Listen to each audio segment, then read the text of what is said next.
back again at Krugel, Gerorgetown Deli and Beer here in Wilkes-Barre Township.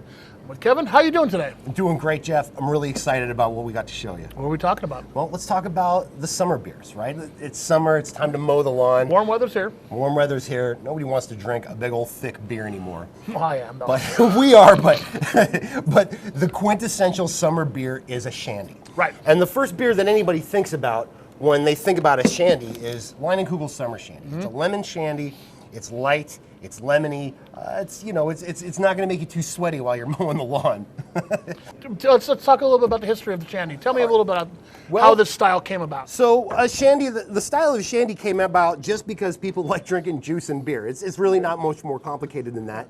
If we were in Germany, it'd be called a Radler. If we were in Italy or France, it'd be called a Panache. But it's all the same basic thing.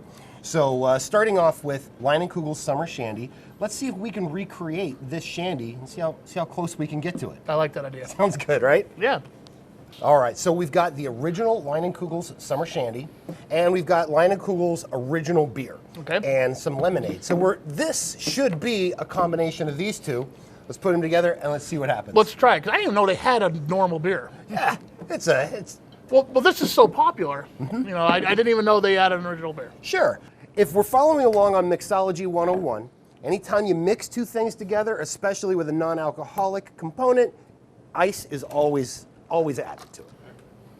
All right, so now in front of us we have this one, which is the one you made. Right, this is the one we made. Okay, and this is the original. And this is the original. Right off the bat, you can tell that the original is more carbonated. Sure. Because it's not half juice. Right.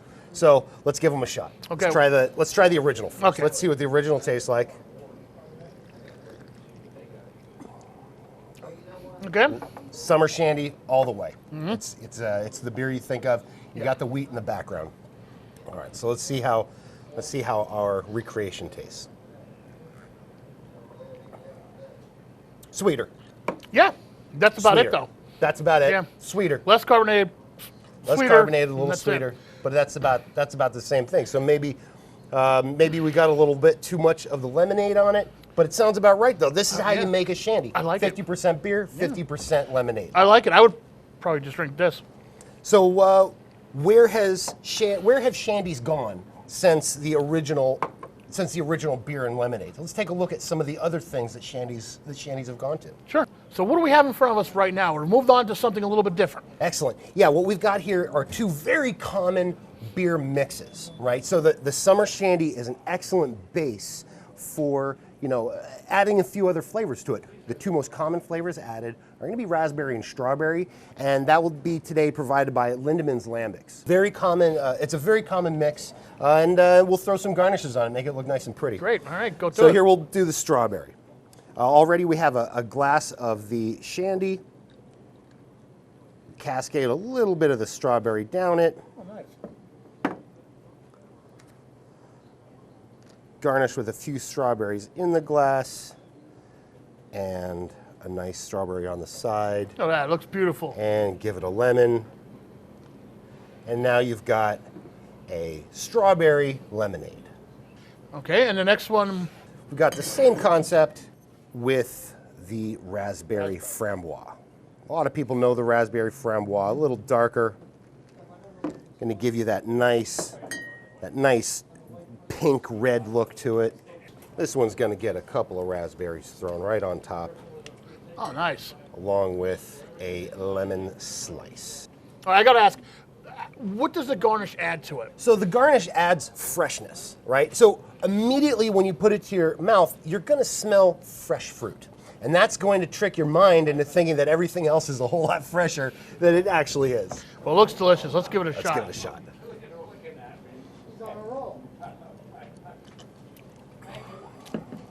Well, like I said, I could see drinking that outside on a deck somewhere. Sure. Even by the ocean. You could give your mom this drink. Oh, God, yeah. My mom would love this drink. Yes. So this is what a Shandy should look like. This is the normal kind of Shandies. But there's lots of other beers that you can do this to. There's nothing in beer rules that says you can't mix juice with any kind of beer you like. I like this. So let's check out some more beers. Let's see what else we got. Yeah. All right, now we have a different type of shandy right now. We have something from the Wallenpaul Pike Brewing Company, our friends at Wallenpaul Pike Brewing Company. Holly Hefeweizen. Okay. I think it's one of their newer beers. It's a German-style Hefe, and now we're going to try this one with a little bit of pineapple juice. We're going to make a pineapple Hefe, and if you remember, this one you'd call a Radler, because it's got the German beer backbone. Right. So the German Hefeweizen is going to have that Bavarian yeast. It's going to have that spicy, clovey sort of a background, and then it'll contrast really well with the pineapple, and then a little bit of blackberry garnish just to give it a little bit of that prestige. Oh, great. Well, let's give this one a shot. Let's give it a shot. I like the blackberry too. I like that.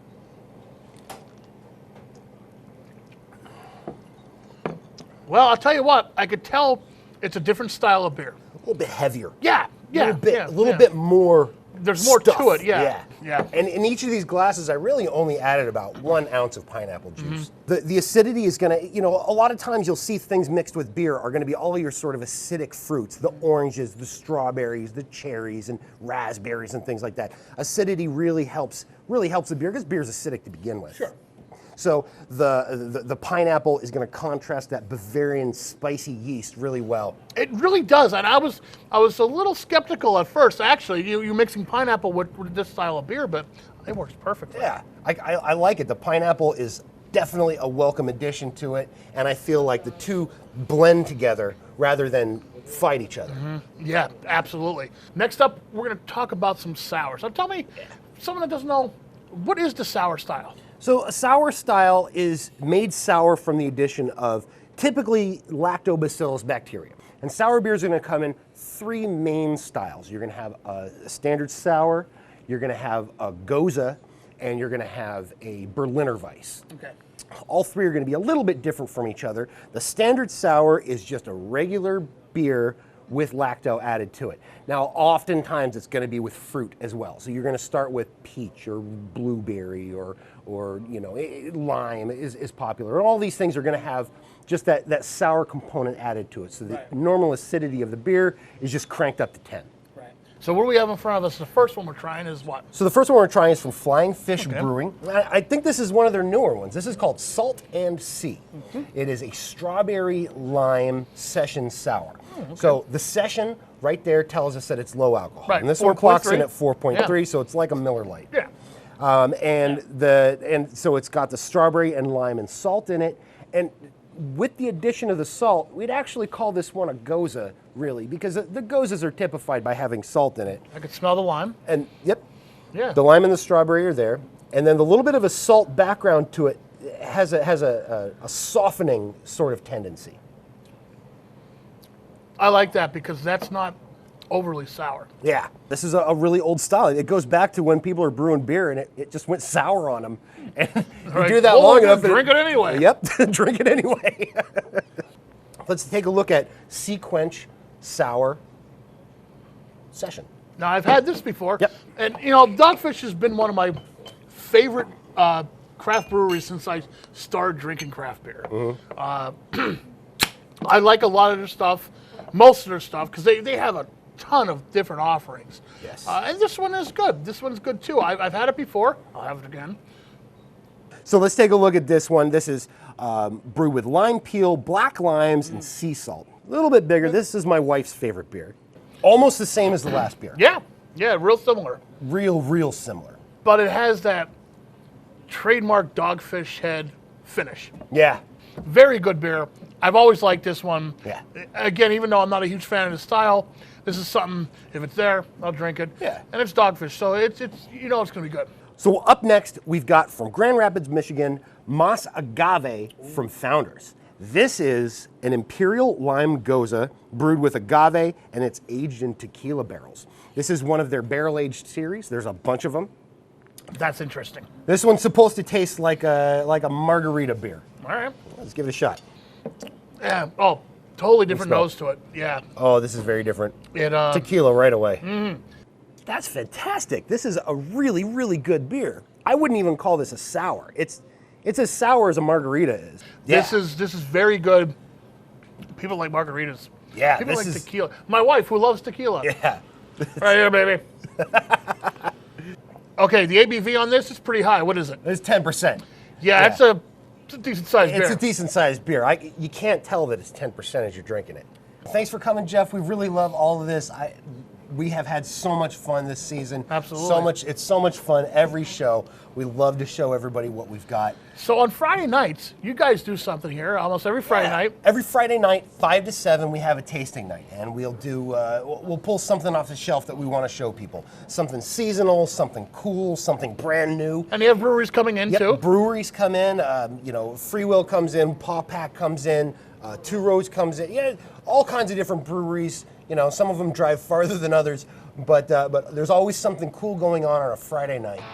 Come out to Georgetown, drop an entry form in the box. You can win some tickets to a Pocono race this summer. Get a slushie. And get a slushie, get a beer, and hang out with Kevin. Krugel's Georgetown Deli and Beer. They got stuff going on all summer long. Check them out.